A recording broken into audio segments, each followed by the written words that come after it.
बांग्लादेश में हिंदुओं का नामो निशान मिटाने की तैयारी चल रही है। उसी कड़ी में मेमनसिंह शहर में स्थित एक हवेली को ध्वस्त किया जा रहा है। यह हवेली किसी और की नहीं बल्कि सत्यजीत रे की है। जी हाँ, सत्यजीत रे, जिन्हें अपने पुरखों से विरासत में एक नहीं बल्कि कई प्रतिभाएं मिली थी। वे एक प्रसिद्ध भारतीय फिल्म निर्देशक, पटकथा लेखक, संगीतकार, चित्रकार और लेखक थे।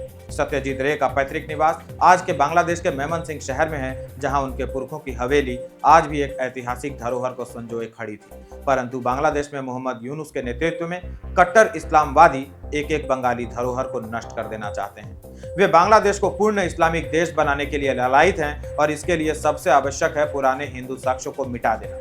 इसी कड़ी में इस्लामी कट्टरपंथियों ने 3 पीढ़ियों से भी पुराने विरासत को संभाले सत्यजीत रे की खानदानी हवेली को ध्वस्त कर दी। यह संपत्ति वर्तमान में बांग्लादेश सरकार के स्वामित्व में है। समाचार मिलने के बाद भारत ने बांग्लादेश की सरकार से कहा कि यह घर बंगाली संस्कृति पुनर्जागरण से जुड़ा एक ऐतिहासिक स्थल है। इस इमारत का जीर्णोद्धार किया जा सकता है और इसे साझा विरासत का जश्न मनाने वाले एक साहित्य संग्रहालय में परिवर्तित किया जा सकता है। भारत सरकार ने म्यूजियम बनाने के लिए सभी जरूरी मदद देने की भी पेशकश की। दूसरी तरफ बंगाल की मुख्यमंत्री ममता बनर्जी भी कोलकाता की सड़कों पर पैदल मार्च करने के लिए निकल पड़ी।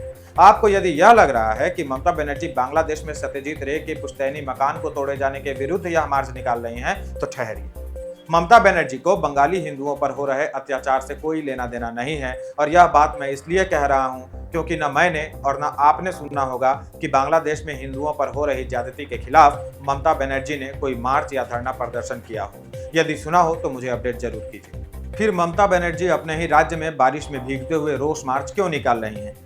ममता बनर्जी यह मार्च देश के अन्य राज्यों में बंगाली समुदाय के खिलाफ कथित भेदभाव और दुर्व्यवहार के विरोध में निकाल रही थी। ममता बनर्जी ने इसे संविधान और संघीय ढांचे के खिलाफ बतलाया।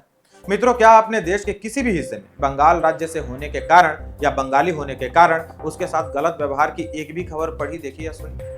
असल में देश के कई राज्यों से अवैध घुसपैठियों को निकाल बाहर किया जा रहा है। गुजरात से सैकड़ों बांग्लादेशियों को डिपोर्ट किया गया। दिल्ली और छत्तीसगढ़ से भी अवैध बांग्लादेशियों को उनके देश पहुंचाया जा रहा है। ममता बनर्जी का मार्च घुसपैठियों को निकाले जाने के खिलाफ चल रहा है। बिहार के बाद बंगाल में चुनाव है और अब इस तरह वो झूठ बोल बोल कर लोगों को छलने का काम करेंगी। उससे भी आगे पैरों में प्लास्टर और सर पर खून लगे वीडियो भी अभी बाहर आने बाकी हैं। अफसोस इस बात का है कि ममता बनर्जी को रोहिंग्याओं और बांग्लादेशियों की तो चिंता है, परंतु बंगाली हिंदुओं की कोई चिंता नहीं।